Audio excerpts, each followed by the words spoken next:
মুস্কি মুস্কি হাসি দিয়া জিন্দা নবী বললেন, চাচা এই সত্য কালেমার কোন ডকুমেন্ট আপনার দরকার? তখন আবু জেহেল ডাক দিয়া কয়ে, বাতিজা আমি তখনই মনে করব তোমার এই কালেমার সত্যবাণী যদি আসমানের চন্দ্রটা 2 টুকরা করে দেখাতে পারো।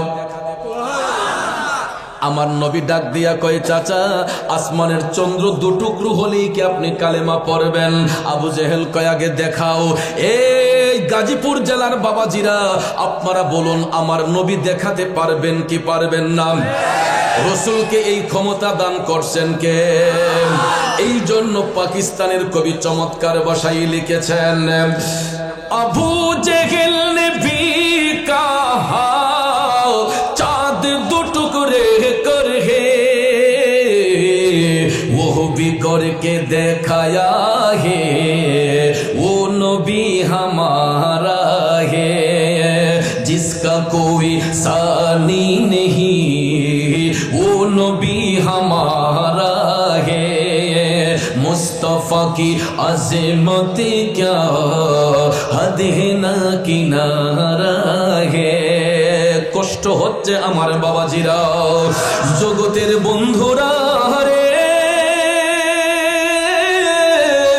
ও মুরব্বী বাবাজিরা, আমার যুবক ভাইরা, মায়ার নবী দয়ার নবীজি আবু জেহেলের প্রশ্ন করার সঙ্গে সঙ্গে হাত মুবারক উঠাইয়া মায়ার নবীজি আকাশের চন্দ্রের দিকে ইশারা করতে দেরি হয়েছে, আকাশের চাঁদ 2 টুকরো হইতে দেরি করে নাই।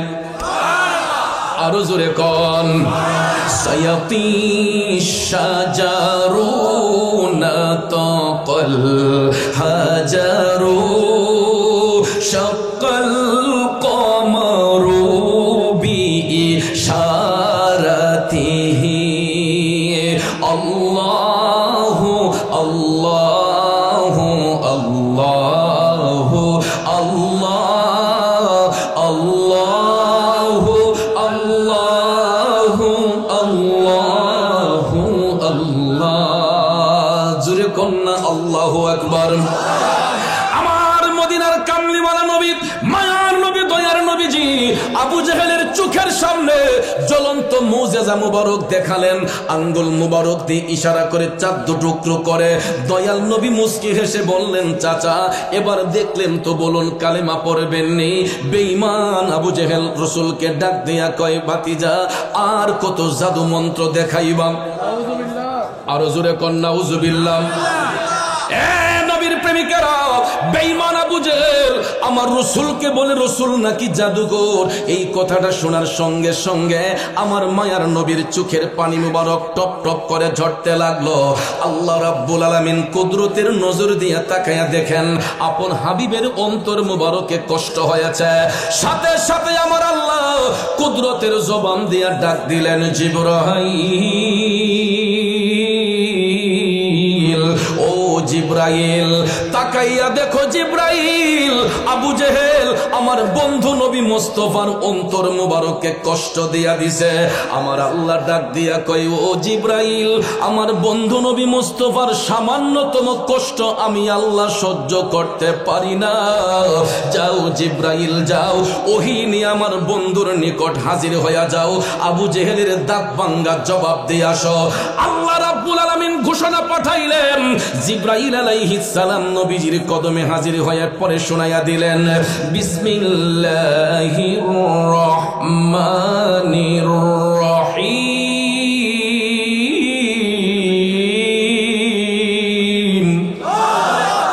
খাতামাল্লাহু আলা কুলুবিহিম ওয়া আলা সামঈহিম ওয়া আলা আবসারিহিম গিশাওয়া। একটা জবানও বন্ধ রাখবেন না। জোরে বলুন ঘোষণাটা কার? আল্লাহ রাব্বুল আলামিন ঘোষণা পাঠালেন, খাতামাল্লাহ আমি আল্লাহ মোহর মেরে দিয়েছি, শিল মেরে দিয়েছে। শুধু আবু জেহেল নয়, কিয়ামত পর্যন্ত ওই আবু জেহেল মার্কা যত মুনাফিক থাকবে।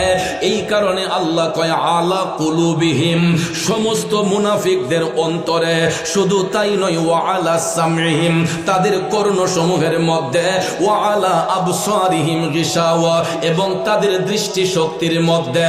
বাবাজিরা আমার, বেঈমান মুনাফিক যারা হবে, আবু জেহেলের অনুসারী যারা হবে, এরা সত্য জিনিসটা চোখ দিয়া দেখবে, কান দিয়া শুনবে, তারপরও অন্তর দিয়া এটা স্বীকার করবে না। যার দরুন আল্লাহ তাআলা বলেন ওয়ালাহুম আযাবুন আযীম।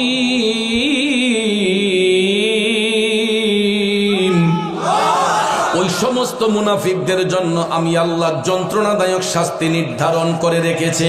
তাইলে আপনারা বলুন, এই আবু জেহেলের অনুসারী বেঈমান মুনাফিক এখন পর্যন্ত আছে না নাই? কথা কোন আছে না নাই? এরা সত্য জিনিসটা চোখ দিয়া দেখতেছে, কান দিয়া শুনতেছে, এরপরও মানে না। কথা কোন ঠিক কিনা? সত্য জিনিসটা চোখ দিয়া দেখতেছে, কান দিয়া শুনতেছে, এরপরও তাদের লেজটা একটু বাঁকা।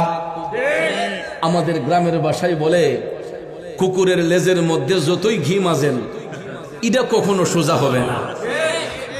মনের মন ঘিও যদি মাজেন, কুকুরের লেজ কিন্তু বাঁকাই থাকে। কথা কোন ঠিক কিনা?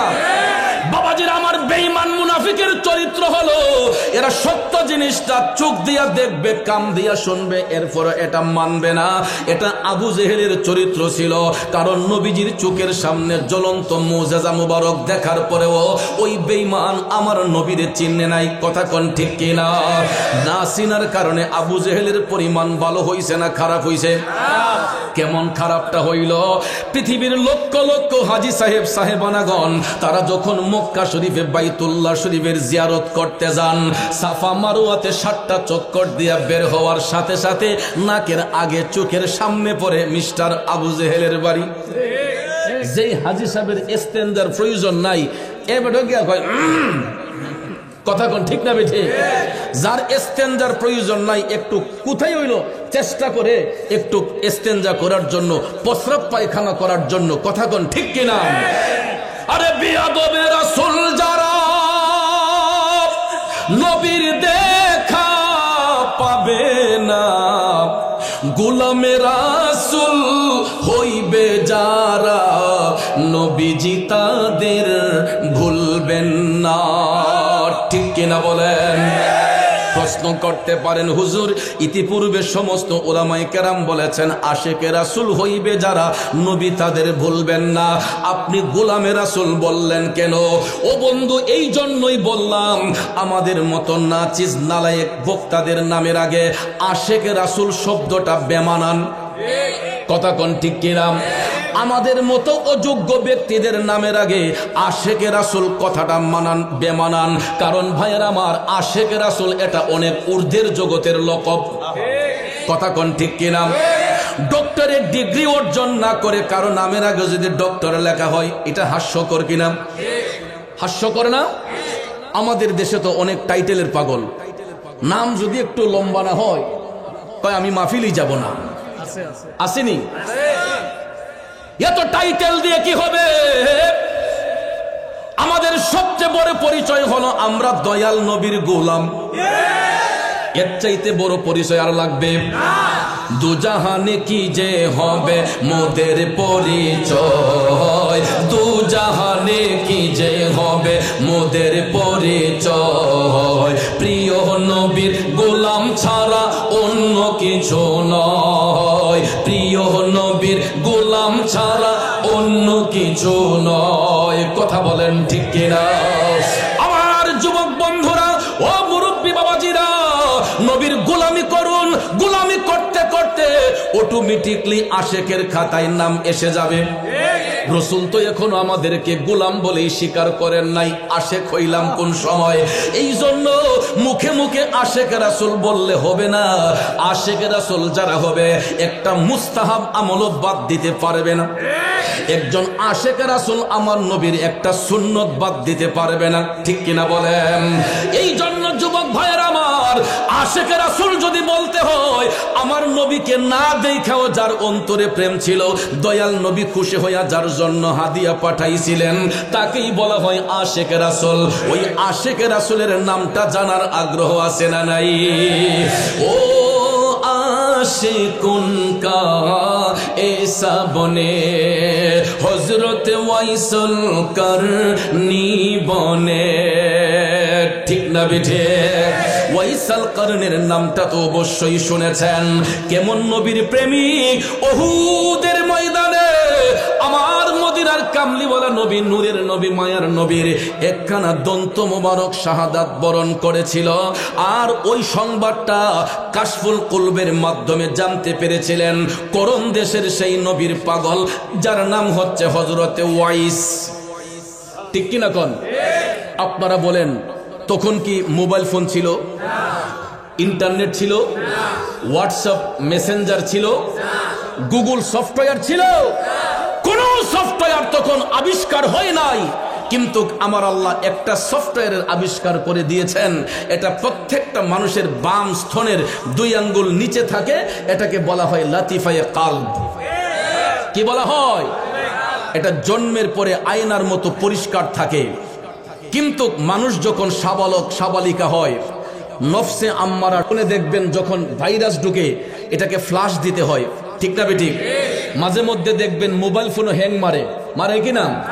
এটাকে কম্পিউটারের ভিতরে ঢুকিয়ে এটার ফ্লাশ দিয়ে এটাকে সুন্দর করতে হয়, রিস্টার্ট দিয়ে। কথা কোন ঠিক কিনা? ঠিক তদ্রুপ ভাবে প্রত্যেকটা মানুষের বাম স্তরের 2 আঙ্গুল নিচে একটা কালব আছে, এটাকে বলা হয় লাতিফায়ে কালব। এটা জন্মের পরে আয়নার মতো পরিষ্কার থাকে, কিন্তু মানুষ যখন সাবালক সাবালিকা হয়, পাপ করতে করতে, গুনাহ করতে করতে সেই আয়নার মতো পরিষ্কার কালবটা টিক্কার মতো কালো হয়ে যায়। যেই কারণে মানুষের দিল শক্ত হয়ে যায়, মানুষের চোখ দিয়ে পানি আসে না, মানুষ মানুষকে খুন করতে দ্বিধা করে না, মানুষ মানুষকে ওজনে কম দিতে দ্বিধা করে না, মানুষ মানুষের সঙ্গে বেঈমানি করতে দ্বিধা করে না। কারণ হলো আমাদের কালবের মধ্যে এমন ভাবে ভাইরাস আক্রান্ত হয়েছে, এমন ভাবে এটা ময়লা যুক্ত হয়ে গেছে, যেটার মধ্যে কোনো কাজ নাই, যেটার মধ্যে কোনো জিকির নাই, যেটার মধ্যে কোনো ইবাদত নাই, যেটার মধ্যে কোনো দুরুদের আমল নাই। যেই কারণে আমাদের কালবটা মরে আছে। কিন্তু ভাইয়ের আমার, আমালুস শরীয়তে ইমাম ইশকে মোহব্বত আলা হযরত বলেছেন, একজন আশিক রাসূল যদি হয়, একজন ব্যক্তি যদি তার কাশফুল কুলুব করতে পারে, অন্তর চক্ষুটা যদি খুলতে পারে, ওই ব্যক্তি আপন কালবের দিকে দৃষ্টি করলে আমার আল্লাহর আরশ পর্যন্ত দেখা সম্ভব হয়ে যায়। আরো জোরে জোরে কন্যা সুবহানাল্লাহ। এ নবীর প্রেমিকেরা গভীর মনোযোগ, মনোযোগ। ওয়াইস আল কারণী কেমন আশিকে রাসূল করণ দেশের মধ্যে থাইকা কাশফুল কুলবের মাধ্যমে জানতে পেরেছিলেন আমার নবীজির দন্ত মুবারক শাহাদাত বরণ করেছে। আব্বাজির আমার, একটা খুশির বিষয় হলো আমার নবীর দন্ত মুবারক শহীদ হওয়ার পরে রাসূল যেই জায়গাটাতে গিয়ে বসেছিলেন, ওই জায়গাটা বর্তমানে হাজী সাহেবদের দেখা সম্ভব হয় নাই, কিন্তু আমি অধম গুনাহগারের কয়েকবার দেখা সম্ভব হয়েছে। বর্তমানে এই জায়গাটারে সিমেন্ট এবং বালি মিশ্রিত করে এই জায়গাটারে আপনার ফ্ল্যাট করে দিয়েছে, লেভেল করে দিয়েছে, যাতে ওইখানে মানুষগুলা গিয়ে ভিড় না করে। আমি নিজের চোখে দেখেছি আমার রসুলের দন্ত মুবারক শহীদ হওয়ার পরে রসুল যেই জায়গাতে বসেছিলেন উহুদ পাহাড়ে, সেই জায়গার মধ্যে নবীজির হাত মুবারকের ছাপ, পাও মুবারকের ছাপ এখন পর্যন্ত সেখানে রয়েছিল। কিন্তু মানুষ সেখানে গিয়ে ভিড় করে, এই জন্য সিমেন্ট বালি দিয়ে এই জায়গাটারে লেভেল করে দেয়া হয়েছে। ওই নবীজি দান্ত মুবারক শহীদ হবার পরে কাশফুল কুলবের মাধ্যমে সংবাদ জানতে পেরেছিলেন। হযরতে ওয়াইস আল কারণী তিনি যখন জানতে পারলেন নবীজির দন্ত মুবারক শহীদ হয়েছে, টপ টপ করে চোখের পানি ছেড়ে কান্না শুরু করে দিলেন। তিনি ভাবতে লাগলেন নবীজির কোন দাঁত মুবারকটা শহীদ হলো। উপরের পারি থেকে নাকি নিচের পারি থেকে, উপর থেকে পড়লো নাকি নিচ থেকে পড়লো। এই টেনশনে হযরত ওয়াইসাল কারণী তিনি প্রথমে ভাবলেন আগে বুঝতে হবে আমার নবীর ব্যথাটা কতটুক হয়েছে। ওই ব্যথাটা অনুভব করার জন্য হযরত ওয়াইসাল কারণী উপরের পারি থেকে সর্বপ্রথমে একটা দাঁত মোবারক টান দিয়া যখন খুললেন, রক্ত মোবারক ফিসকে মেরে যখন বের হয়েছে গো, ওয়াইসাল কারণী ঠক ঠক করে চোখের পানি ছাইরা কান্দে। না জানি আমার দিনের নবী কত কষ্ট পাইছে। ওয়াইসাল কারণে কান্দে,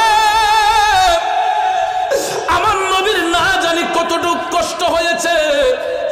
তখন পাগলা কই না মনে হয় উপর থেকে নয় নিচ থেকে একটা খুলে দেখি, তখন নিচের পারি থেকে আরেকটা দাঁত টান দিয়ে খুললেন। এও ইনজেকশনে অচেতন করে নয়, স্বজ্ঞানে সমস্তিষ্কে ওয়াইসাল কারণে একটা একটা দাঁতে দইরা টানতে টানতে আমার নবীর ভালোবাসায়, আমার নবীর বিরহ বেদনায় নিজের একটা একটা দাঁতে দইরা টানতে টানতে গো নিজের 32টা দাঁত মোবারক কুরবান কইরা দিছে। पाया नबी को एक दात पर उनको 32 घराना खोलोगे इश्क नबी दिल में पैदा करो, क्या रसूले खुदा को भूलोगे। ए नबीर प्रेमिकेरा, যুবক ভাইয়েরা আমার, চিন্তা করে দেখেন একটা দাঁত মুবারকের সংবাদ পাইয়া যেই আশেক নিজের 32টা দাঁত মুবারক টাইনা টাইনা খুলতে পারে গো, ওই আশেকের সিনার মধ্যে আমার নবীর ভালোবাসা কতটুক থাকতে পারে আপনাদের বিবেকের মধ্যে ছেড়ে দিলাম। এবার আসুন আমার রাসূল ওই আশেকের জন্য নবী খুশি হইয়া কি পাঠাইলেন একটু জানি। মায়ার নবী, দয়ার নবী সাহাবাই কেরামের মাজলিসের মধ্যে বসে আলোচনা করতেছেন। খারাপ লাগতেছে? কষ্ট হইতেছে?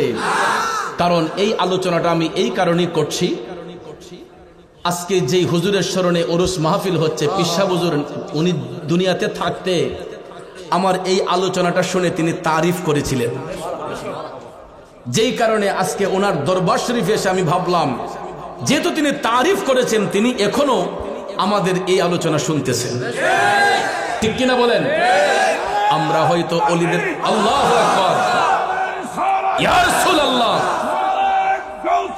গাউসুল আজম দস্তগীর, গভীর মনোযোগ বাবাজির আমার, আলোচনা অনেক লম্বা হয়ে যাবে, কিন্তু সময়ের দিক বিবেচনা করে আমি শর্ট করে কিছু কথা বলে যাব, অসুবিধা হবে? ভাইয়েরা আমার, মায়ার নবী দয়ার নবী 63 বছর জিন্দেগি কাল মোবারক সূরতে বাশার রূপে কাটানোর শেষ প্রান্তে সাহাবায়ে কেরামের মাজলিসে রাসূল আলোচনা করতেছেন। প্রায় সময় আসহাবে সুফার মধ্যে বসে আমার রাসূল যখন সাহাবায়ে কেরামকে তালিম প্রদান করতেন, নবীজির শরীর মোবারকের পবিত্র পোশাক মোবারক, পৃথিবীর মধ্যে তো এর চাইতে উত্তম পোশাক মোবারক আর কিছু হইতে পারে না, ঠিক কিনা বলেন? আমার নবীর শরীর মুবারকের জুব্বা মুবারক খানা নূরে ঝলঝল করতেছে। এই দৃশ্যটা দেখতে পাইলেন নবীর প্রিয় সাহাবী হযরতে উমর ইবনুল খাত্তাব রাদিয়াল্লাহু তাআলা আনহু।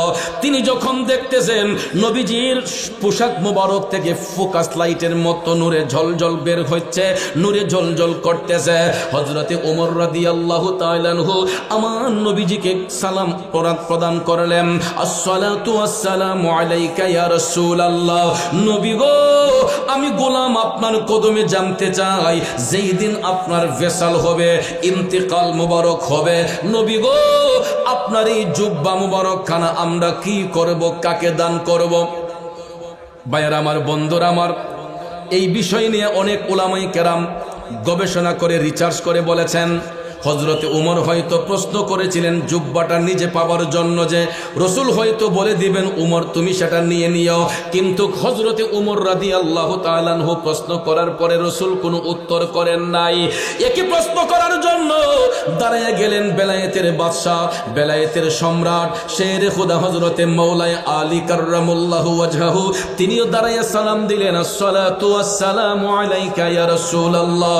নবী গো, আমি গোলামও জানতে চাই আপনার ইন্তেকাল মুবারকের পরে, বেসাল মুবারকের পরে আপনার এই জুব্বা মুবারকখানা কি করব, কাকে দান করব? আমার রাসূল তখনও উত্তর করেন নাই। একজন একজন করে অনেকেই প্রশ্ন করলেন, দয়াল নবী কারো প্রশ্নের জবাব দিচ্ছেন না। হঠাৎ করে দেখা যায় মায়ার নবীর চোখের পানি মুবারক টপ টপ করে ঝরতেছে। হযরতে ওমর রাদিয়াল্লাহু তাআলা আনহু ডাক দিয়া কই, ইয়া রাসূলুল্লাহ, নবী গো, ওগো মায়ার নবীজি, আমরা গোলামরা কি কোনো কারণে আপনার অন্তর মুবারককে কষ্ট দিয়েছে? দয়াল নবী আমার আবেগ আপ্লুত হয়ে বললেন, ও আমার সাহাবারা, ওমর, তোমরা কখনো আমি রাসূলকে কষ্ট দিতে পারো না। তখন সাহাবায়ে কেরাম বললেন, নবী গো, তাইলে আপনি এইভাবে কান্না করতেছেন কেন ইয়া রাসূলুল্লাহ? নিশ্চয়ই আমরা কোনো আঘাত করেছি। মায়ার নবী ডাক দিয়া কয়, না ওমর না, আমি এই মুহূর্তে আমার একটা পাগলার কথা স্মরণ কইরা কান্দি। ওমর রে, আমি এই মুহূর্তে আমার একটা পাগলার কথা স্মরণ কইরা কান্দি। হযরত ওমর রাদিয়াল্লাহু তাআলা আনহু ডাক দিয়া কয়, নবী গো, কে সেই এত বড় ভাগ্যবান পাগল যার জন্য দিনের নবী চোখের পানি ছাইরা কান্দে? নবী গো, কে সেই আশেক, কে সেই নবীর পাগল যার জন্য দিনের নবী চোখের পানি ছাইরা কান্দে? আমার রাসূল তখন ডাক দিলেন, উমর, আমি তার সঙ্গে কোনোদিন সরাসরি সাক্ষাৎ করি নাই, ফেস টু ফেস তার সঙ্গে আমার দেখা হয় নাই, তবে আমার পাগলার নাম হচ্ছে ওয়াইস। নাম কি? আমার পাগলার নাম হচ্ছে ওয়াইস। সাহাবায়ে কেরাম বললেন, ইয়া রাসূলুল্লাহ, তিনি কোথায় থাকেন? আমার রাসূল তখন বললেন, সেই ইয়ামেন প্রদেশের অন্তরালে করণ একটা এলাকা, ওই এলাকার মধ্যে থাকে। মায়ার নবী ডাক দিলেন, উমর, যেই দিন আমি রাসূলের বেসাল হবে, আমার বেসালের পরে আমার জুব্বা নিয়ে তোমরা কেউ টানাটানি করবে না। এই জুব্বাটা তুমি আমার আলীকে সাথে লইয়া করণ দেশে যাইয়া আমার পাগল ওয়াইসকে যখন খুঁজে পাইবা, তাকে আমি নবীর পক্ষ থেকে সালাম দিবা আর আমার গুনাহগার উম্মতের জন্য দোয়া করতে বলবা। পরিশেষে আমি নবীর ব্যবহৃত এই জুব্বাখানা আমার পাগল ওয়াইসকে তোমরা হাদিয়া দিয়া আসবা। নবী নবী করে আর কত কাল আমি কাঁদব, নবী নবী করে আর কত কাল আমি কাঁদব। আপন নয়নে কবে জানি, আপন নয়নে কবে জানি নূর নবীকে আমি দেখব, নবী নবী করে আর কত কাল আমি কাঁদব। খারাপ লাগতেছে ভাইয়েরাম। সাহাবায়ে কেরাম ডাক দিয়ে বললেন, নবী গো, আমরা না হয় সেখানে গেলাম, কিন্তু ওয়াইস নামে তো আরো লোক সেখানে থাকতে পারে। মনে করেন আপনাদের এলাকায় উত্তর পাড়ায় যদি একজন আব্দুল করিম থাকে, দক্ষিণ পাড়ায় একজন থাকতে পারে না? একই নামের লোক 4-5 জন একটা এলাকায় আছে না নাই? সাহাবায়ে কেরাম বলেন, ইয়া রাসূলুল্লাহ, আপনার পাগল ওয়াইসকে আমরা চিনবো কেমনে? তাকে তো কোনোদিন দেখি নাই, তার পরিচয় আমরা জানবো কিভাবে? এখানে আরেকটা হাকিকত হলো, ওয়াইসার কারণে কিন্তু রাসূলের সঙ্গে সরাসরি কখনো সাক্ষাৎ হয় নাই, ঠিক কিনা কোন? এমত অবস্থায় সাহাবায়ে কেরাম জানতে চাইলেন, ইয়া রাসূলুল্লাহ, চিনবো কিভাবে? আপনারা বলুন, আমার দয়াল নবী চিনাতে পারবেন কি পারবেন না? গভীর মনোযোগ। আমার মদিনার কামলিওয়ালা নবী ডাক দিয়ে বলতেছেন, উমর, ওই নামের কাউকে যদি সেখানে খুঁজে পাও, এত সহজে সে তার নাম পরিচয় তোমাদেরকে বলবে না, একটু ঘোরাবে পেছাবে, কিন্তু লক্ষ্য করে তোমরা দেখবা তার ডান হাতটা মুঠ করা থাকবে। ওই হাতের মুঠটা যদি খুলতে পারো, তখন দেখবা তার হাতের মধ্যে সাদা একটা দাগ আছে। ওই দাগটা যদি খুঁজা পাও, বুঝবা সেই হলো আমি নবীর প্রেমের পাগল ওয়াইস। নবীর কথা সত্য না মিথ্যা?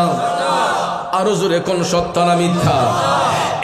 নবীর প্রেমিকেরা, যুবক ভাইয়েরা, আমার বাবাজিরা গো, সাহাবায়ে কেরাম আমার নবীর কথার উপর ঈমান আনলেন, বিশ্বাস রাখলেন। যার যার মতো করে সবাই আপন আপন হুজরাতে চলে গেলেন। তারই ধারাবাহিকতায় দিন যায় রাত যায়, দিন যায় রাত যায়। যাইতে যাইতে যাইতে হঠাৎ একদিন শোনা যায় মদিনার কামলিওয়ালা নবী, নূরের নবী, মায়ার নবীর ওয়াসাল মুবারক হয়েছে, ইন্তেকাল মুবারক হয়েছে। আল্লাহু আকবার। নবীজির ইন্তেকাল হয়েছে। এখন আপনারা বলেন, রাসূল কি মরে গেছেন? নবী মরা না জিন্দা? তাইলে জিন্দা নবীর আবার ইন্তেকাল হয় কেন? প্রশ্ন আছে না নাই? সাধারণ পাবলিকদেরকে তো এরকম প্রশ্ন করে আটকায়। রাসূল যদি হায়াতুন নবী, জিন্দা নবী হয়, ওনার আবার ইন্তেকাল হয় কিভাবে? এই প্রশ্ন দিলে উত্তরটা দিব কিভাবে? অনেকের মধ্যে হেজিটেশন লাগে, ঠিক কি না? এ নবীর প্রেমিকেরা, এই উত্তরটা দেওয়ার জন্য আপনাকে মাদ্রাসার বারান্দায় যাওয়ার প্রয়োজন নাই। শুধুমাত্র আকল দিয়া, বিবেক দিয়া ওই ব্যক্তিকে বলে দিবেন, ভাই উত্তর দেব পরে, আগে বলুন আমার রাসূল শিখতে আসছেন নাকি শিখাইতে আসছেন? নবী কি শিখতে আসছেন না শিক্ষা দিতে আসছেন? আল্লাহ ব্যতীত পৃথিবীতে আমার রাসূলের কোন শিক্ষক আছে? কারণ তিনি বেনজির, বেমেসাল, ঠিক কিনা? যার সঙ্গে কারো কোনো তুলনা আছে? নবীজির শিক্ষক অনলি ওয়ান পারসন, তিনি হলেন রব্বুল আলামিনের only one special student, উনি হচ্ছেন our messenger মুহাম্মদ রাসূলুল্লাহ সাল্লাল্লাহু আলাইহি ওয়াসাল্লাম, ঠিক কিনা বলুন? ভাইয়ার আমার, দেখেন কেমন শিক্ষকের কেমন ছাত্র, কেমন শিক্ষকের কেমন ছাত্র। আমার আল্লাহর লকব হলো রাব্বুল আলামিন, আমার নবীর লকব হলো রাহমাতাল লিল আলামিন, ঠিক কিনা কোন? রাব্বুল আলামিন আমার আল্লাহর উপাধি, রাহমাতাল লিল আলামিন নবীর উপাধি। রাব্বুল আলামিন শব্দের অর্থ গোটা জাহানের পালন কর্তা, রাহমাতাল লিল আলামিন অর্থ গোটা জাহানের রহমত। আলামের বহু বচন আলামিন। আলাম দ্বারা একটা জগৎকে বোঝানো হয়, আর আলামিন দ্বারা আল্লাহর কুল কায়নাতকে বোঝানো হয়। আল্লাহ হচ্ছেন রাব্বুল আলামিন, গোটা জাহানের পালন কর্তা। আল্লাহ কয় আমি যেখানে গোটা জাহানের পালন কর্তা, আমার হাবিব হবে গোটা জাহানের রহমত। এই জন্য আল্লাহ কয় আমার হাবিব হলো রাহমাতাল লিল আলামিন। এবার প্র্যাকটিক্যালি একটা প্রমাণ নিবেন। রাব্বুল আলামিন লিখতে আরবি যতটা অক্ষর লাগে, রাহমাতাল লিল আলামিন লিখতে আরবি ততটা অক্ষর লাগে। মক্কাতুল মুকাররমা লিখতে আরবি যতটা অক্ষর লাগে, মদিনাতুল মুনাওয়ারা লিখতে আরবি ততটা অক্ষর লাগে। আব্বারে ও যুবক বন্ধুরা, লা ইলাহা ইল্লাল্লাহ কালেমা লিখতে যতটা অক্ষর লাগে, মুহাম্মদুর রাসূলুল্লাহ লিখতে ততটা অক্ষর লাগে। মসজিদ লিখতে যতটা অক্ষর লাগে, মাদ্রাসা লিখতে ততটা অক্ষর লাগে। তাইলে নামের সাথে নাম মিলায়া আপন হাবিবকে ইজ্জত দিবেন কে? ওয়ারাফা'না লাকা যিকরান, ঠিক কিনা? আল্লাহ কয় ও হাবিব, দুনিয়ার টন্যা বলবিরা আপনাকে ইজ্জত দিলেই কি না দিলেই কি, আমার আল্লাহ কয় হাবিব আপনার ইজ্জত, আপনার প্রশংসা বুলন্দ করেছে আমি আল্লাহ, ঠিক না বেজে? এই জন্য শায়ের বলতেছেন, রাসূল আমরা আপনাকে না চিনিলে আপনার কি আসে যায়, মোরা আপনাকে না চিনিলে আপনার কি আসে যায়। দুনো জাহান নবীজির নূরি কদমে ঝুকায়, দুনো জাহান নবীজির দুনো জাহান নবীজির নূরি কদমে ঝুকায়, ঠিক কিনা বলেন? আসুন মূল আলোচনায় চলে যাই, ওই দিকে গেলে আলোচনা লম্বা হয়ে যাবে। বলেছিলাম কি, আমার রসুলের ইন্তেকাল হইল কেন? রসুল যদি জিন্দা নবী হয়, ওনার তো ইন্তেকাল হওয়ার কথা না, ঠিক না বেঠিক? কিন্তু ভাইয়ার আমার, এখানে ইন্তেকালের মাধ্যমে রসুল সৃষ্টি জগৎকে বুঝিয়েছেন দুনিয়াতে কেউ চিরস্থায়ী নয়। কুল্লু নাফসিন যায়িকাতুল মাউত, প্রত্যেক আত্মাকেই মৃত্যুর স্বাদ গ্রহণ করতে হবে। ওই জিনিসটা শিখাইবার জন্য, বুঝাইবার জন্য আমার মায়ার নবীর ভেসাল হয়েছে, ইন্তেকাল হয়েছে। ডিস্টেন্সটা ওই জায়গায়, আমি আপনি যখন মারা যাই, আমার আপনার জানাজার নামাজ হয়, 4 তাকবীরের সহিত ফরজে কিফায়া, মুর্দা পুরুষ অথবা মহিলা, আমার আপনার জানাজার নামাজ হয় ফরজে কিফায়া, ঠিক না বেঠিক? তাকবীর হয় কয়টা? ইমাম একজন আছে না নাই? মুক্তাদি পিছনে আছে না নাই? মৃত ব্যক্তির লাশ সামনে নিয়া ইমাম সাহেব হুজুরের ইমামতিতে পিছনে মুক্তাদির মাধ্যমে জামাতের সহিত এই 4 তাকবীরে ফরজে কিফায়া জানাজার নামাজ আদায় করা হয়। তারপরে মৃত ব্যক্তির কবরস্থ করা হয়। আমার রসুল যদি মরা নবী হইতেন, আমার নবীরও তো জানাজা হওয়ার কথা ছিল। নীল আকাশের নিচে এমন কোন মায়ের সন্তান চাপা দিয়ে নয়, সহি সনদে একটা দলিল দিয়ে যদি প্রমাণ করতে পারে নবীর ইন্তেকালের পরে জানাজার নামাজ পড়াইয়াছেন অমুক ইমাম সাহেব, অমুক সাহাবী, অমুক নবীজি, তাইলে আমি চৌধুরী চ্যালেঞ্জ করে গেলাম, 10 লক্ষ টাকা নগদ তাকে পেমেন্ট করা হবে। এই আমার বন্ধুরা আমার, আমি এই কারণে চ্যালেঞ্জ করলাম, কারণ 10 লক্ষ টাকা আমার দিতেও হবে না, মৌলভী সাহেব দলিলও খুঁজা পাইবে না। কারণ জিন্দা নবীর আবার ইন্তেকাল হয় কেমনে, ঠিক কিনা কোন? জিন্দা নবীর আবার ইন্তেকাল হইব কেমনে? কারণ ভাইয়ার আমার, শুধু আমাদের নবী নয়, আল আম্বিয়াউ আহিয়াউন, সমস্ত নবীগণ জিন্দা, ফি কুবুরিহিম, আপন আপন রওজা শরীফের মধ্যে, ইউসাল্লু,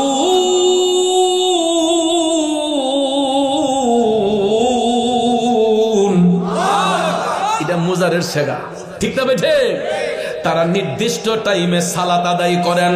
শুধু আমার নবী নয়, সমস্ত নবীগণ জিন্দা, ফি কুবুরিহিম, আপন আপন রওজা শরীফে, ইউসাল্লুন, তারা নির্দিষ্ট টাইমে সালাত আদায় করেন। শুধু তাই নয়, তারা আল্লাহর পক্ষ থেকে রিজিক প্রাপ্ত।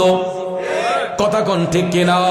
বন্ধুরা আমার, বাবাজিরা আমার, দয়াল নবীর ভেসাল ইন্তেকাল হলো আমাকে আপনাকে শিক্ষা দেওয়ার জন্য, ঠিক কিনা?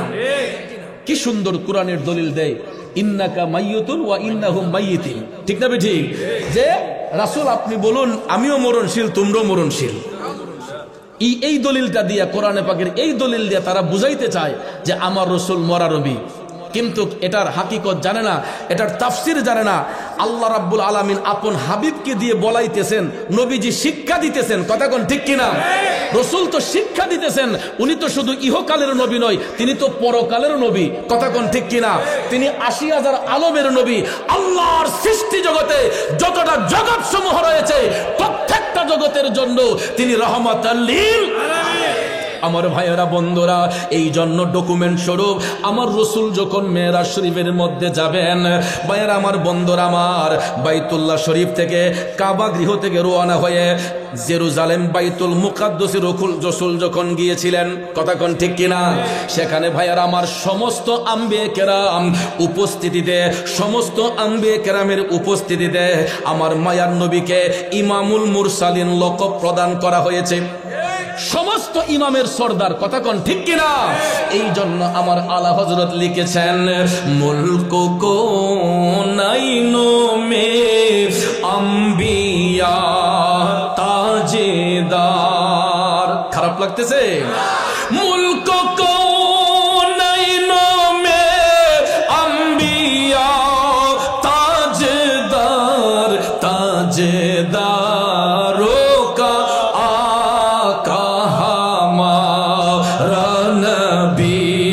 सबसे औला वो आला हमारा नबी, सबसे बाला वो आला हमारा नबी।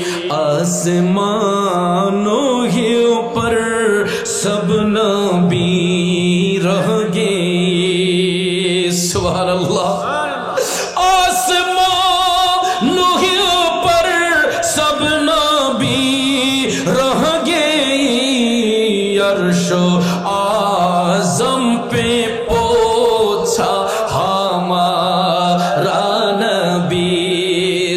কি সুবহানাল্লাহ বলবেন না?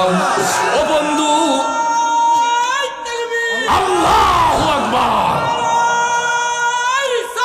ইয়া রাসূলুল্লাহ, ঘরে ঘরে জালো, ঘরে ঘরে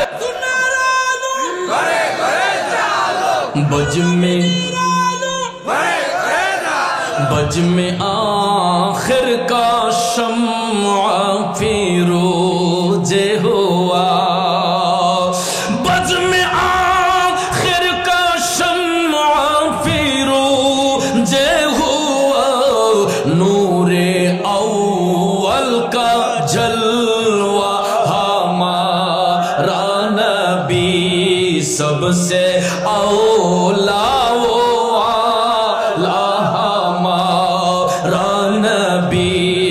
सबसे बाला वो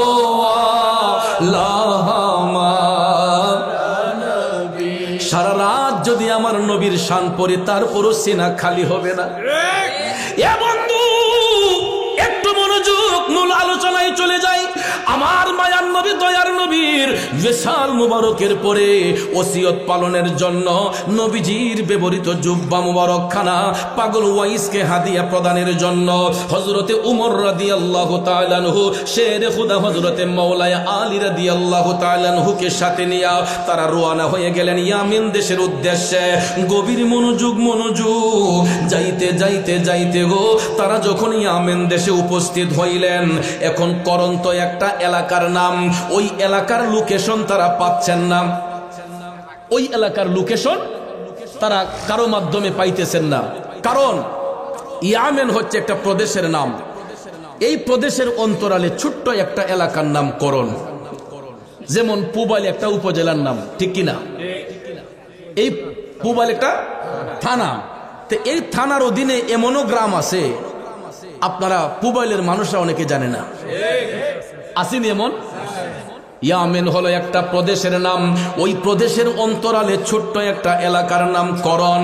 অনেকেই এই গ্রামের লোকেশন জানে না, এই জন্য প্রতিদিন এক একটা মাজলিসের মধ্যে হযরতে উমর আলোচনার মাধ্যমে তাল্লাশ করতেন করণ দেশের, কিন্তু কেউ বলতে পারত না।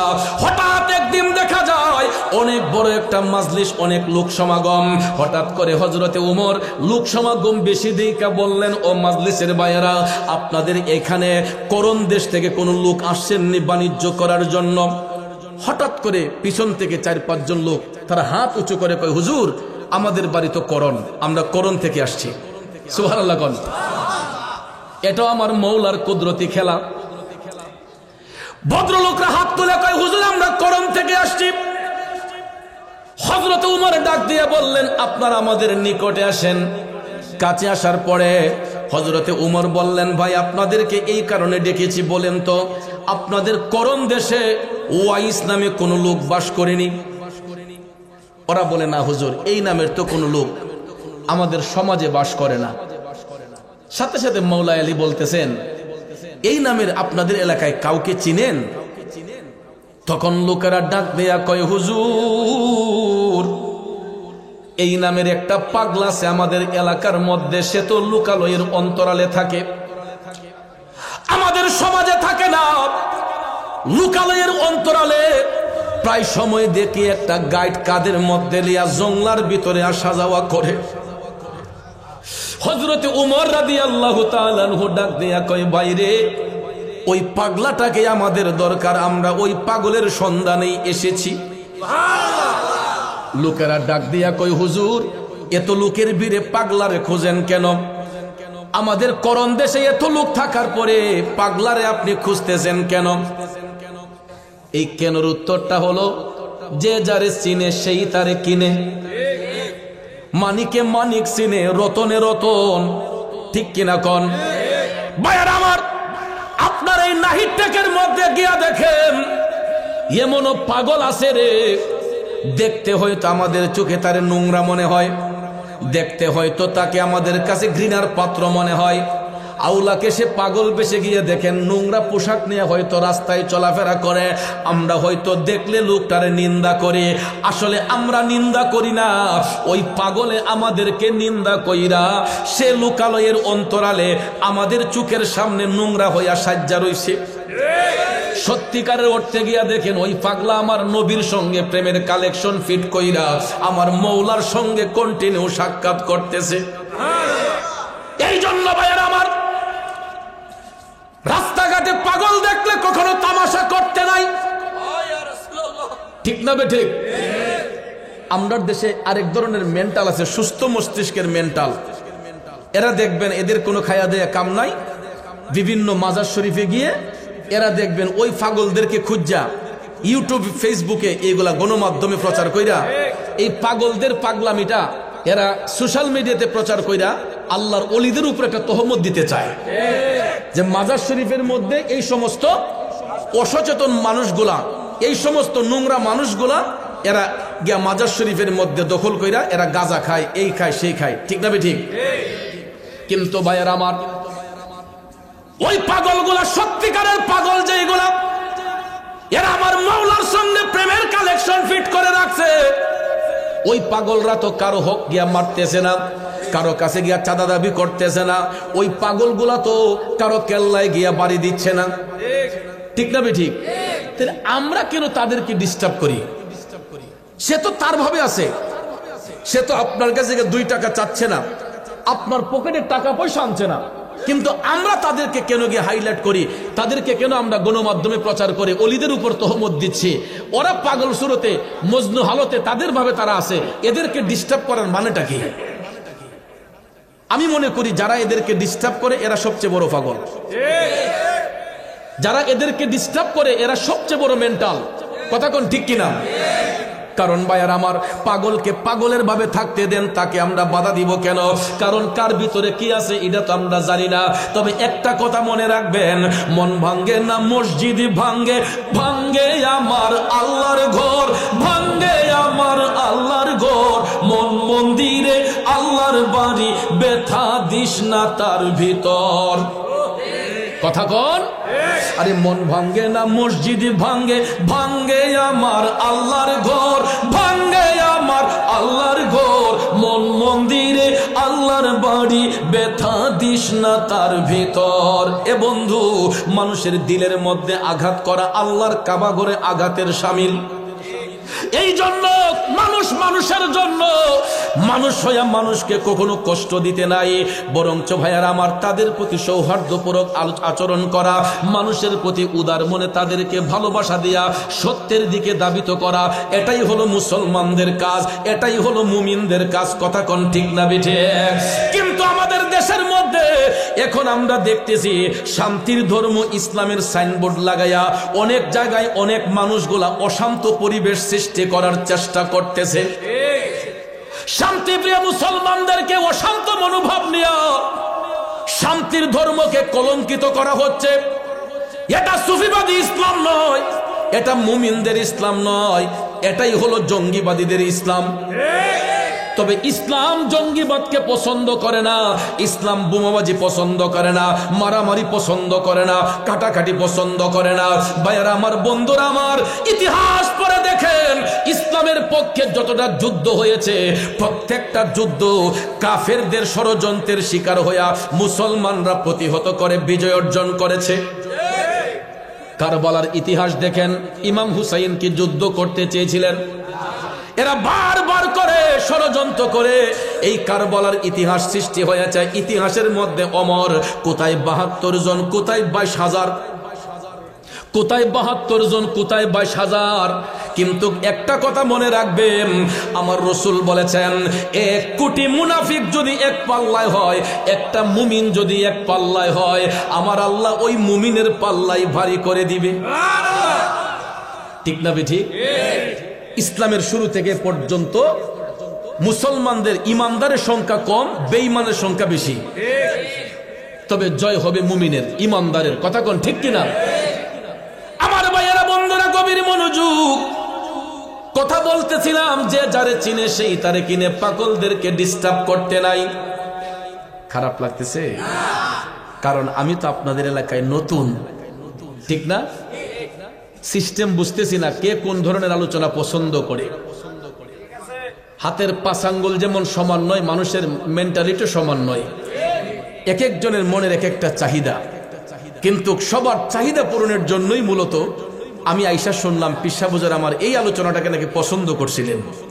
ওনার একজন খাদেম সাহেব আমাকে বলল, এই কারণে আমি ভাবলাম যে যেটা পীর সাহেব হুজুর পছন্দ করছে এই এলাকার মানুষ আশা করি এই কথাগুলা পছন্দ করবে। কষ্ট হইতেছে আপনাদের? মনোযোগ বায়ার আমার।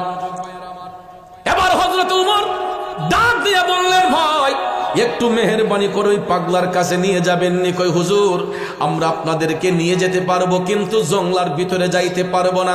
হযরত আলী বললেন, কেন?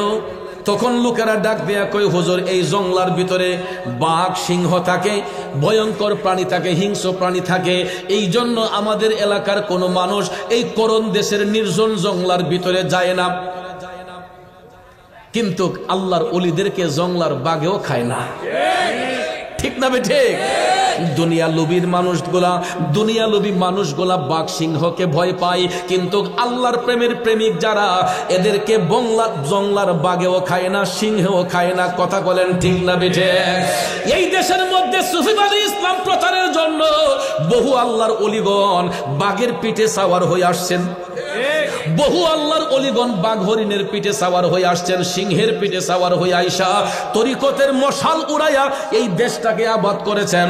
নাইলে ভাইয়ের আমার এই দেশের মধ্যে আমরা ইসলামের অনুশাসন পাইতাম না। একমাত্র পাওয়ার পিছনে সবচেয়ে বড় অবদান হচ্ছে আল্লাহর ওলিদের, ঠিক কিনা বলেন? গভীর মনোযোগ আমার ভাইয়েরা। হযরতে উমর ডাক দিয়া বললেন, ঠিক আছে আপনারা শুধু আমাদেরকে লোকেশনটা বলে দিবেন, ভিতরে যেতে হবে না। তখন এরা রাজি হয়ে গেল।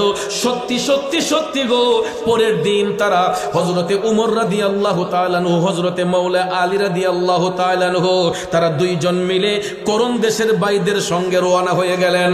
যাইতে যাইতে যাইতে গো, তারা করণ দেশে যখন উপস্থিত হইয়া ওই জংলার পারে গিয়া লোকেরা কয়, হুজুর আমরা আর ভিতরে যাইতাম না। কেন? হুজুর আগেই তো বললাম আমরা ভয়ে কেউ যাই না। তখন হযরত আলী বললেন, এই মুহূর্তে পাগলা কি জংলার ভিতরে আছে? তখন লোকেরা কয়, হুজুর এই টাইমেই পাগলা জংলার ভিতরে থাকে। তখন বললেন, ওয়েলকাম, আপনাদেরকে স্বাগতম, আপনারা চলে যান, ধন্যবাদ আপনাদেরকে। এই বলে তাদেরকে বিদায় দিয়ে হযরত উমর মাওলা আলীকে সাথে নিয়ে জংলার ভিতরে ঢুকলেন। জংলার ভিতরে ঢুইকা দেখে গো, কেবলামুখী হইয়া ওয়াইসাল কারণী আমার আল্লাহ পাককে নামাজের মাধ্যমে সিজদা করতেছে। হো নামাজ পড়ো রে, গহিনে ডুবিয়া নামাজ পড়ো, পঞ্চয়াত্মা মুক্তা দিয়া জ্ঞানী মান সাজাইও রে, গহিনে ডুবিয়া নামাজ পড়ো, নামাজ পড়ো রে, গহিনে ডুবিয়া নামাজ পড়ো। ও বন্ধু, নামাজ শুধু পড়লেই হবে না, যদি নামাজটা নামাজের মতো না হয়। নামাজ পড়লাম সুদ খাইলাম, নামাজ পড়লাম ঘুষ খাইলাম, নামাজ পড়লাম বেবিচারি করলাম, নামাজ পড়লাম দুধের পানি মিশাইলাম, নামাজ পড়লাম তরকারিতে বিষ মিশাইলাম, নামাজ পড়লাম ফলের দোকানে ফলের মাঝে ফরমালিন দিলাম। আসেনি মন ইমানদার? গাই দহন করছে, দেখা যায় দুধটা ঘন। এই দুধ ঘন দুধ বিক্রি করলে মানুষের মুখে মজা লেগে যাবে। এই জন্য দুধ বিক্রেতা কি করে, গাইটা দহন করেই কয় কেউ তো দেখছে না, দেখা যায় এটার মাঝে আদাসের পানি মিশাইছে। আবার হস্তিকা আইসা যে রুমাল গোলা ব্যবহার করে, হাজি রুমালটা মাথা দিয়া ফজরের নামাজ পড়া বালতি হাতে নিয়ে আবার জিকির করে যায়, সুবহানাল্লাহ আলহামদুলিল্লাহ, মুখ আল্লাহর জিকির, দুধের মাঝে পানি। কথা কোন ঠিক না বেঠে? ভাইয়ার আমার, ফলের দোকানে যান, ফল খাই আমরা সুস্বাস্থ্যের জন্য, স্বাস্থ্য ভালো থাকার জন্য। এখন দেখা যায় ফলের দোকান থেকে ফল কিনতে গেলে মানুষ ভয়ে ফল কিনে না। আল্লাহর দেওয়া নিয়ামতের মাঝে মানুষে কিয়ামত করে দেয়। ঈদের মাঝে বেশি দিন ফলটাকে রাখার জন্য, যাতে ক্রেতারা কিনতে যায় দেখে মালটা একদম টাটকা, জিনিসটা টাটকা, এটার মধ্যে বিষ মিশ্রিত করে ফরমালিন মিশ্রিত করে দেখা যায় এটাকে বাজারে বিক্রি করতেছে, কয় পিওর ফল, একদম ন্যাচারাল। কিন্তু ইডা নিয়ে বলে আধা ঘন্টা পানিতে ভিজে রাখুন লাগে। কথা কোন ঠিক না ঠিক? আরে দেশের মানুষ আজকে ইহুদি খ্রিস্টানদের ঈমান নাই, যেই কারণে এরা জান্নাতি নয়। কিন্তু এদের মধ্যে একটা জিনিস আমি দেখলাম, ফরেন কান্ট্রিতে আপেল বাগানে, কমলার বাগানে কমলা ধরে ধরে পড়তেছে নিচে, আপেল নিচে পড়ে ঝরে পড়তেছে, মানুষ অডালা খাইতেছে, কোনো কমতেছে না।